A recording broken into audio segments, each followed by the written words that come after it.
Hello everyone, my name is Vishal Shukla. I am working in ITM College as an assistant professor in Department of Mechanical Engineering. आज हम discuss करेंगे ME 703 operation research and supply chain for program BTech mechanical branch 7 sem final year. इस video में हम discuss करेंगे special case of linear programming. कुछ special cases हम discuss करेंगे और ये उस वीडियो का पार्ट फर्स्ट है। ठीक है, तो ये ओवरऑल हमारा 8th लेक्चर है इस सब्जेक्ट का। टोटल हम अभी तक 7 वीडियो लेक्चर डिस्कस कर चुके हैं, जिसमें हमने इस सब्जेक्ट का ओवरव्यू देखा, लीनियर प्रोग्रामिंग के बारे में देखा, देन वी हैव डिस्कस्ड कैसे हम लोग फॉर्मुलेट करते हैं लीनियर प्रोग्रामिंग को, कैसे ग्राफिकल मेथड से हम सॉल्व करते हैं। फिर हमने कुछ उसके जो प्रैक्टिकल यूज किए जाते हैं प्रॉब्लम्स को, मीन्स डेली प्रॉब्लम्स को हमने सॉल्व किया, एप्लीकेशंस देखे, वहाँ पर कॉम्पिटिशन्स के प्रॉब्लम को सॉल्व किया जो गेट के में एग्जाम्स में आते हैं क्वेश्चंस को, उनको सॉल्व किया। तो 2 पार्ट में वो वीडियो बनाए थे हमने यहाँ पर। तो इस वीडियो में देखते हैं आगे हम सबसे पहले आउटलाइन को डिस्कस कर लेते हैं। We have introduction then special cases of linear programming. इसमें हम मल्टीपल सॉल्यूशन के बारे में डिस्कस करेंगे। Then we will have assignment problem and learning outcome, then at the last references. तो ये लीनियर प्रोग्रामिंग के बारे में हमने ऑलरेडी बात की है यहाँ पर, which is the main function of linear programming is to maximise profit and to minimise the cost. तो यहाँ पे स्पेशल केस में फर्स्ट केस है हमारा multiple solution, then unbounded, then infeasible and fourth one is degenerate. Multiple की बात अगर हम करते हैं तो मल्टीपल्स मीन्स जब हमको 2 सॉल्यूशन मिलते हैं, मीन्स जो हमारी मैक्सिमम वैल्यू है वो 2 पॉइंट्स पर आ जाती है, तो उस केस में हमें इस तरह की प्रॉब्लम्स बन जाती हैं। तो यहाँ पर हम अब डिस्कस कर लेते हैं मल्टीपल सॉल्यूशन के बारे में किस तरह से रहता है। तो ये ओवरऑल 4 केसेस हैं, इनको हम डिस्कस करेंगे और ये कंपटीशन के पर्पज से बहुत इंपॉर्टेंट है, साथ में आपकी यूनिवर्सिटी एग्जाम के लिए। तो देखते हैं सबसे पहले हम मल्टीपल सॉल्यूशन को। तो आप देखते हैं यहाँ पर हम स्पेशल केसेस। तो सबसे पहले फर्स्ट केस को मैं यहाँ डिस्कस कर लेता हूँ। फर्स्ट केस है हमारा मल्टीपल ऑप्टिमल सॉल्यूशन। ठीक है, केस 1 में यहाँ मेंशन कर देता हूँ। Case 1 that is multiple optimal solution. ठीक है, ये स्पेशल केसेस हम डिस्कस कर रहे हैं यहाँ पे।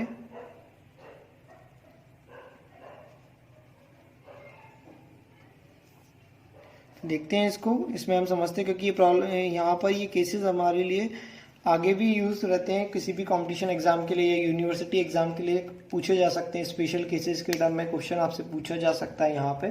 तो देख लेते हैं, हम इनको समझ लेते हैं कैसे कर रहे हैं। तो क्वेश्चन से देखते हैं। यहाँ पे मैं एक क्वेश्चन ले रहा हूँ जिसको हम प्रीवियसली सॉल्व कर चुके हैं। ठीक है, तो मैं उसी प्रॉब्लम को ले लेता हूँ ताकि अलग से हमको सॉल्व भी नहीं करना पड़ेगा। z maximum is equal to 3x1 plus 5x2। ठीक है, subjected to constant x1 is less than equal to 4, comma 2x2 is less than equal to 12, then 3x1 plus 2x2 is less than equal to 18, और यहाँ पर non negative constant x1 comma x2 is greater than equal to 0। इस problem को हमने already solve भी किया था graphical method से। तो यहाँ पर हमने पॉइंट भी फाइंड किए थे, जो पॉइंट्स आए थे यहाँ पे। तो एक बार मैं उसको ड्रॉ नहीं कर रहा हूँ यहाँ पे, लेकिन जो हमने सॉल्यूशन इसका सॉल्व किया था तो जो वैल्यूज आई थी हमारी वो मैं यहाँ पे मेंशन कर देता हूँ। तो z हमारा मैक्सिमम आया था इस केस में सिर्फ 36। ठीक है, z मैक्सिमम आया था 36।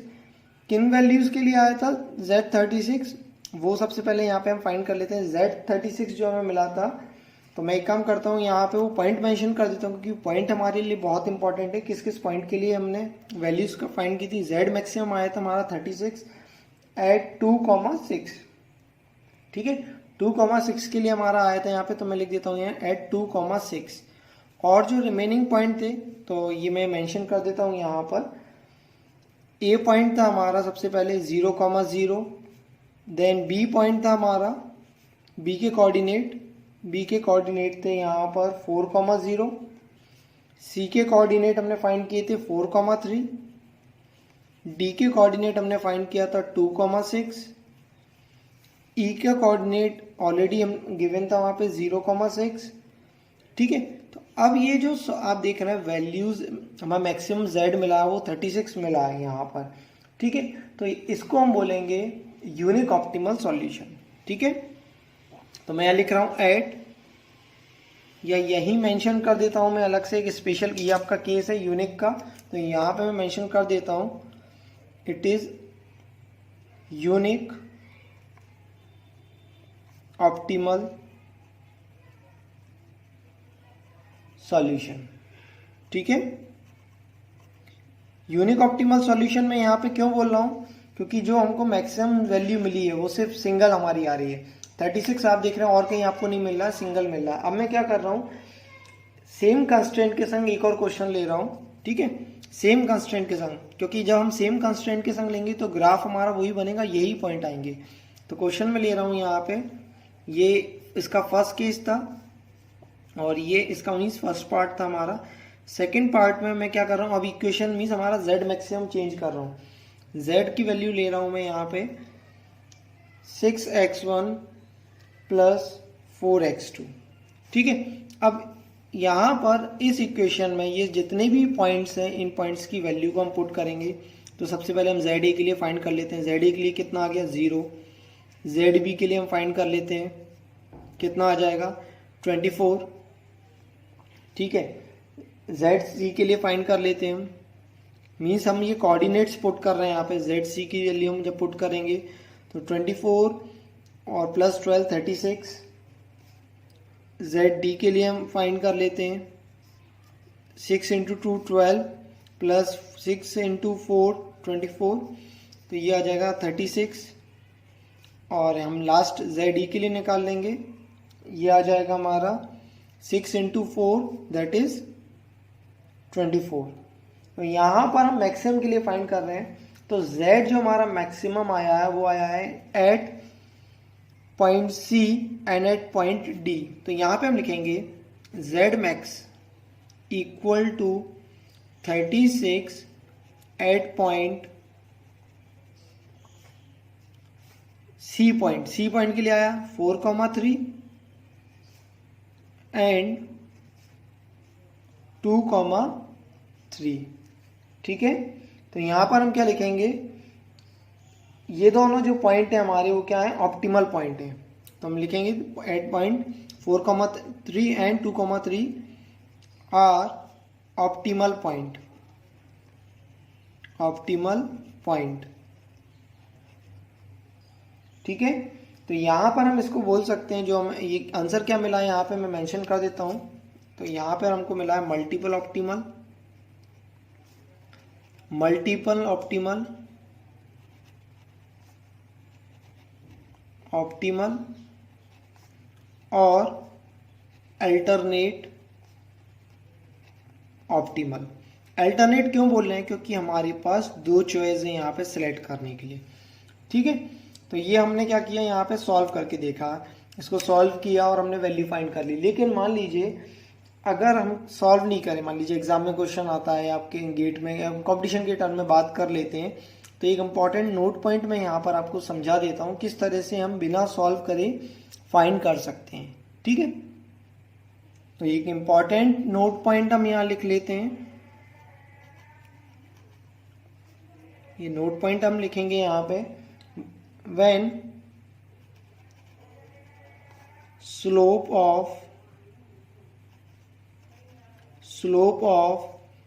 z is not equal to slope of any constraint, ठीक है, then it is unique solution,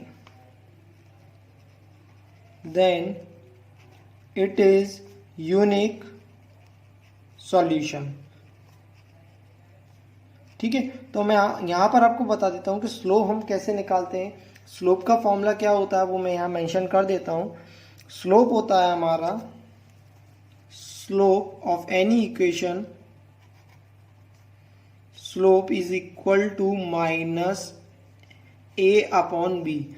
अब माइनस ए अपॉन बी का मतलब क्या हुआ, मैं यहाँ पर फर्स्ट एग्जांपल इसे ले लेता हूँ। जो हमने फर्स्ट एग्जांपल सेलेक्ट किए ये हमारी फर्स्ट एग्जांपल है, तो यहाँ पे मैं मान लेता हूँ ये मेरा ax1 प्लस bx2 है यहाँ पे। ठीक है, तो z की स्लोप क्या हो जाएगी, स्लोप ऑफ z क्या हो जाएगा यहाँ पे minus A upon B. It mean slope of z equal to, मैं z स्लोप लिख रहा हूँ यहाँ शॉर्ट में, तो ये हो जाएगा z की स्लोप हो जाएगी हमारी -3/5। ठीक है, ये z की स्लोप हमने निकाली because it is -a upon B. अब हम कंस्टेंट की स्लोप देख लेते हैं 1/1। तो पहला कंस्टेंट हमारा क्या है, पहला कंस्टेंट है हमारा means x is equal to 4।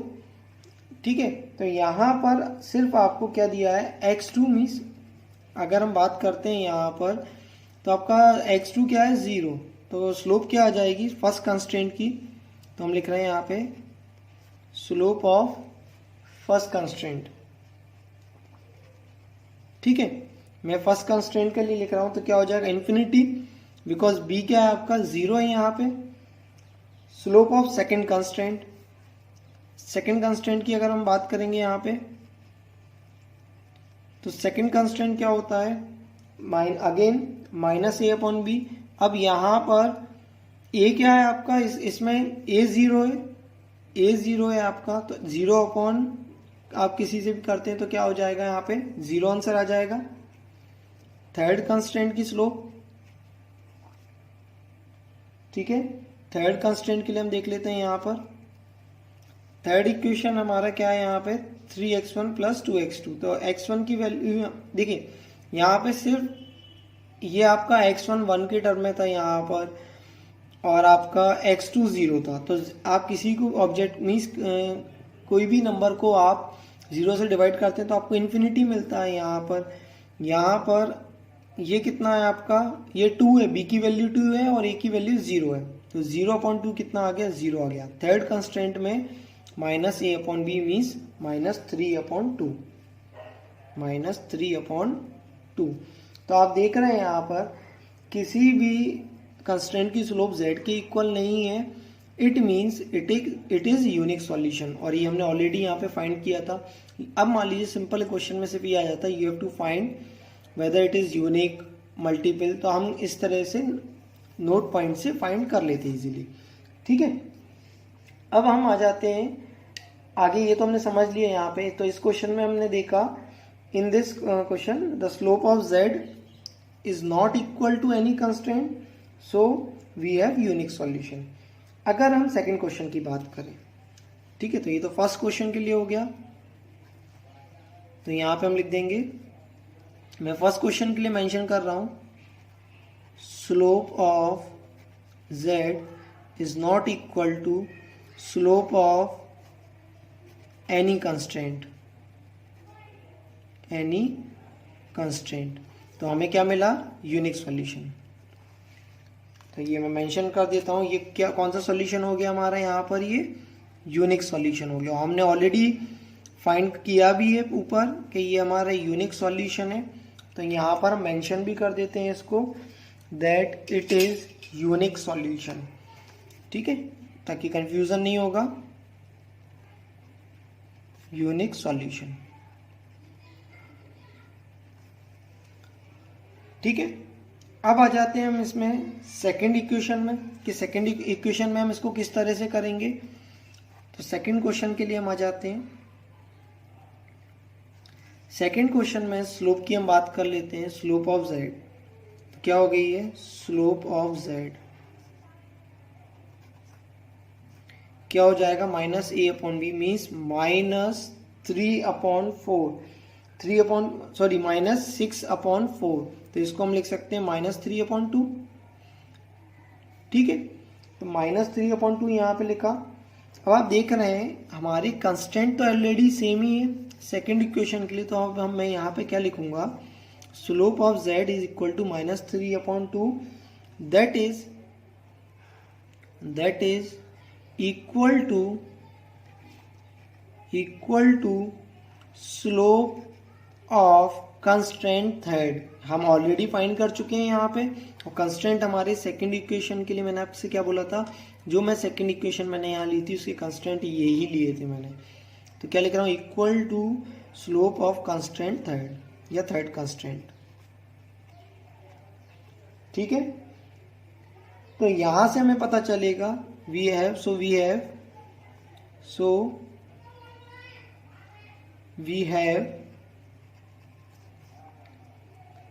Multiple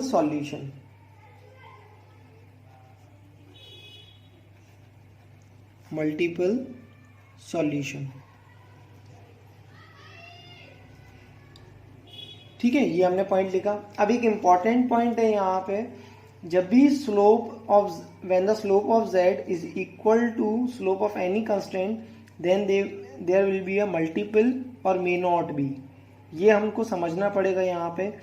ठीक है, तो ये मैं आपको बता देता हूँ ये किस तरह से होता है, ये प्रॉपर्टी समझना पड़ेगी। तो अब मैं यहाँ पे मेंशन कर देता हूँ एक इम्पॉर्टेंट नोट पॉइंट, ये सेकंड नोट पॉइंट हो जाएगा हमारे इस लेक्चर में। ठीक है,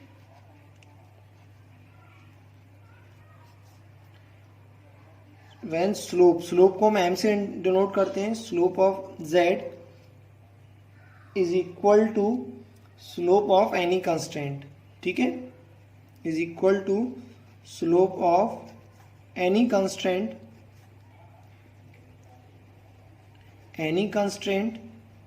तो यहां पे मैं लिख रहा हूं देन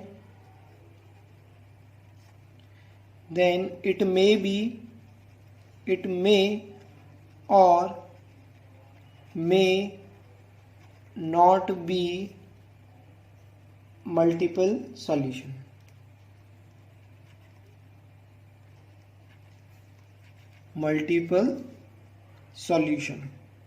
ठीक है, ये पॉइंट लिखवाया मैंने। अब इसी लाइन का रिवर्स अगर हम लिखेंगे, रिवर्स क्या होगा, रिवर्स ये हो जाएगा, तो यहां पे मैं लिख सकता हूं इफ, ये इस नोट पॉइंट का रिवर्स पॉइंट लिख रहा हूं, if there is multiple solution, if there is multiple solution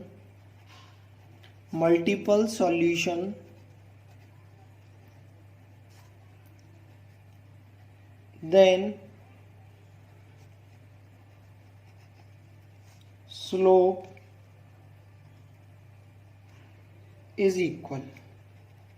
ठीक है, तो यहां पर हमने ये नोट पॉइंट पढ़ा है कि जब आपकी z की स्लोप किसी भी कंस्टेंट की इक्वल होगी देन इट मे और मे नॉट बी मल्टीपल।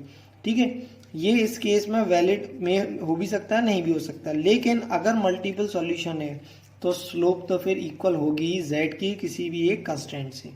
ठीक है, अब हम फाइंड कर लेते हैं यहाँ पे किस तरह से देखेंगे इसको। तो इसमें हम देखते हैं कि क्या हम जो पॉइंट हमारे रह गए उनको कैसे हम फाइंड करते हैं। ठीक है, तो देखते हैं। तो अब मैं यहाँ पर एक ग्राफ ड्रॉ कर रहा हूँ। ठीक है, ये मैं ग्राफ ड्रॉ कर रहा हूँ, एक सिंपल रफ फ्री हैंड से ग्राफ ड्रॉ कर रहा हूँ। तो ये मैंने यहाँ पे एक स्ट्रेट लाइन ड्रॉ की है। ठीक है, एक ये स्ट्रेट लाइन ड्रॉ कर लेता हूँ मैं, सेकंड स्ट्रेट लाइन ये ड्रॉ कर रहा हूँ मैं यहाँ पर, और नेक्स्ट स्ट्रेट लाइन मैं यहाँ पर ड्रॉ कर देता हूँ। एक और पॉइंट ले लेता हूँ यहाँ पर, नेक्स्ट स्ट्रेट लाइन ड्रॉ कर रहा हूँ मैं, इन दोनों पॉइंट से पास होती हुई जा रही है ये लाइन। ठीक है, ये लाइन ड्रॉ होती हुई जा रही है। तो यहाँ पर हमारे ये पॉइंट्स मिल गए हमको, ये पॉइंट मिल गए, ये पॉइंट मिल गए यहाँ पे, और कॉमन एरिया हमारा यहाँ पे ये आ जाएगा, ये कॉमन एरिया आ गया, ये फीजिबल रीजन आ गया है। तो यहाँ पर हम देख रहे हैं कि ये जो इंटरसेक्टिंग पॉइंट मिल रहे हैं आपको। ठीक है, स्लोप ऑफ, अगर हम बात करते हैं यहाँ पे, जैसे हमारा थर्ड पॉइंट से मिल रहा था स्लोप ऑफ जेड। ठीक है, दो लाइन से मीन्स इंटरसेक्टिंग हो रहा है, तो क्या हो जाएगा हमारा मल्टीपल सॉल्यूशन हो जाएगा। तो हम यहाँ लिखेंगे अगर if slope of Z is equal to any constant, तो ये अगर इंटरसेक्ट हो रहे हैं यहाँ पे तो हमारा ये मल्टीपल हो जाएगा। तो मैं मान लीजिए इसको थर्ड लाइन से शो कर देता हूँ, यहाँ पे ये M3 ले लेता हूँ, तो ये हो जाएगा हमारा मल्टीपल।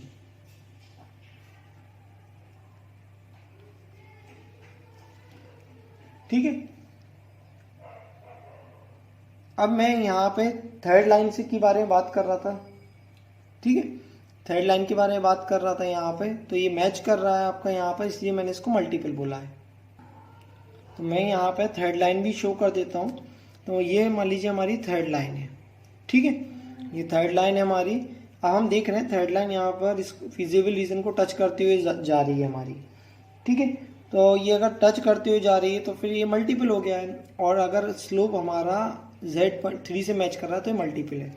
अगर मैं मान लीजिए यहाँ पर एक और ग्राफ प्लॉट करता हूँ, ये मैं ग्राफ प्लॉट कर रहा हूँ, सेकंड ग्राफ प्लॉट किया मैंने यहाँ पर। ठीक है, इस बार मैं ये लाइन ड्रॉ कर देता हूँ इस तरह से, और एक ये लाइन ड्रॉ कर देता हूँ। दो लाइन मैंने यहाँ पर ड्रॉ कर दी और ये फिजिबल लाइन ड्रॉ कर दी है। ठीक है, और इस बार मैं इस लाइन को थर्ड लाइन बोल रहा हूँ। तो आप देख रहे हो जो थर्ड वाली लाइन है हमारी वो फिजिबल लाइन को टच करते हुए, मीन्स फिजिबल जो रीजन है उस एरिया में पार्टिसिपेट नहीं कर रही है, उसको टच नहीं कर रही है। तो अगर हमको ये मान लीजिए हमने ये फाइंड कर लिया कि स्लोप जो Z की है वो M3 के इक्वल है, लेकिन जो थर्ड लाइन है वो आपकी इस फिजिबल एरिया को टच नहीं कर रही है, तो क्या हो जाएगा, no multiple solution, because line third is not touching the feasible region. तो मैं यहाँ लिख देता हूं no multiple solution, no multiple solution, because it is not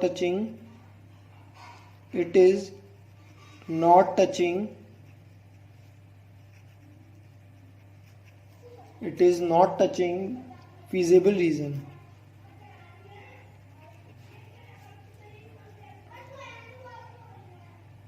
ठीक है, तो यहाँ पर feasible reason के बारे में हम जो बात कर रहे हैं ये हमारा feasible reason है, और किस लाइन के बारे में हम बात कर रहे हैं जो इसको टच नहीं कर रही है, थर्ड लाइन के बारे में यहाँ पर। ठीक है, तो हमने देखा यहाँ पे किस तरह से हम फाइंड कर सकते हैं मल्टीपल सॉल्यूशन, मतलब अगर स्लोप इक्वल है तो वहाँ पर मल्टीपल सॉल्यूशन होगा या नहीं होगा, तो ये टर्म हम यहाँ से ग्राफ से फाइंड कर सकते हैं। तो हम यहाँ पर अब एक क्विक रिवीजन कर लेते हैं। इस वीडियो में हमने जो भी समझा आज मल्टीपल ऑप्टिमल सॉल्यूशन के बारे में, ये फर्स्ट केस पढ़ा हमने यहाँ पर, किस तरह से हम मल्टीपल ऑप्टिमल सॉल्यूशन को, अगर हमें मान लीजिए ऑप्शन में सिर्फ ये फाइंड करना है इट इज़ यूनिक और इट इज़ मल्टीपल ऑप्टिमल, और हम बिना सॉल्व करे means with the help of a graph और with the help of a slope हम कैसे फाइंड कर सकते हैं। तो ये आज हमने देखा। तो मैंने दो क्वेश्चन लिए थे, ये क्वेश्चन ऑलरेडी हम सॉल्व कर चुके थे, इसलिए मैंने इसको लिया था क्योंकि हमारे पास इसके पॉइंट ऑलरेडी अवेलेबल है। ठीक है, मीन्स जो कोऑर्डिनेट्स थे वो हमारे पास अवेलेबल थे। फिर इसमें मैंने इक्वेशन को चेंज किया था, यहाँ पे इक्वेशन चेंज करने के बाद जब इन पॉइंट्स की वैल्यू को पुट किया था तो हमें यहाँ पे सेकंड वाली इक्वेशन में, मीन्स इस इक्वेशन में हमें मिला था जो मैक्सिमम वैल्यू है 36, वो हमारे दो पॉइंट पर आ रही है, पॉइंट सी एन पॉइंट और पॉइंट डी। ठीक है, तो यहाँ पर हमें समझ में आया था कि ये हमारा मल्टीपल ऑप्टिमल सॉल्यूशन है जिसको हम अल्टरनेट सॉल्यूशन भी बोलते हैं। ओके, और ये इस तरह से फिर हमने स्लोप के बारे में समझा था यहाँ पे कि स्लोप का क्या यूज है, कैसे स्लोप से हम प्रॉब्लम को सॉल्व कर सकते हैं, ये देखा हमने यहाँ पर।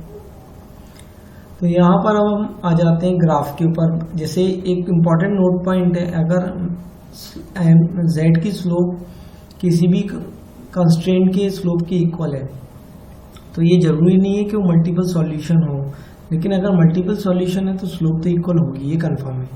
तो अब चेक करना है कि मल्टीपल है या नहीं है, और वो z की स्लोप किसी भी लाइन के कंस्ट्रेंट के बराबर आ रही, मीन्स किसी लाइन के स्लोप के बराबर आ रही है। तो यहाँ पे मान लीजिए ये थर्ड लाइन है, इसके बराबर आ रही है, तो आप देख रहे हैं ये लाइन इस फिजिबल रीजन को टच कर रही है, इसलिए मल्टीपल है। ये वाली जो थर्ड लाइन है इस रीजन को टच नहीं कर रही है यहाँ पे, इसलिए क्या है, ये मल्टीपल सॉल्यूशन नहीं है। ठीक है, तो अब देख लेते हैं यहाँ पे एक असाइनमेंट क्वेश्चन इस प्रॉब्लम से भी, जो भी केस बताया मैंने मल्टीपल उससे रिलेटेड ही है। आप इसको ट्राई करना, सॉल्व करने की कोशिश करना, किसको सॉल्व कर पाते हैं या नहीं कर पाते हैं, कोशिश करना पहले ग्राफ से सॉल्व करने की, समझ के देखना उसको, ठीक है। और इसको करने के बाद these are the learning outcome of this video lecture. Student ये लर्निंग आउटकम्स है यहाँ पे। ये रेफरेंस बुक्स को स्टूडेंट प्रेफर कर सकता है और इसमें काफ़ी क्वेश्चंस मिल जाएंगे आपको प्रैक्टिस करने के लिए। इनको भी आप कर सकते हैं, जो भी बुक आप प्रेफर करना चाहें। So thank you student for giving your precious time. आपने अपना टाइम दिया यहाँ पर, और होप कि आप इस वीडियो को देखने के बाद इन असाइनमेंट प्रॉब्लम को जरूर सॉल्व करेंगे। Okay, thank you very much.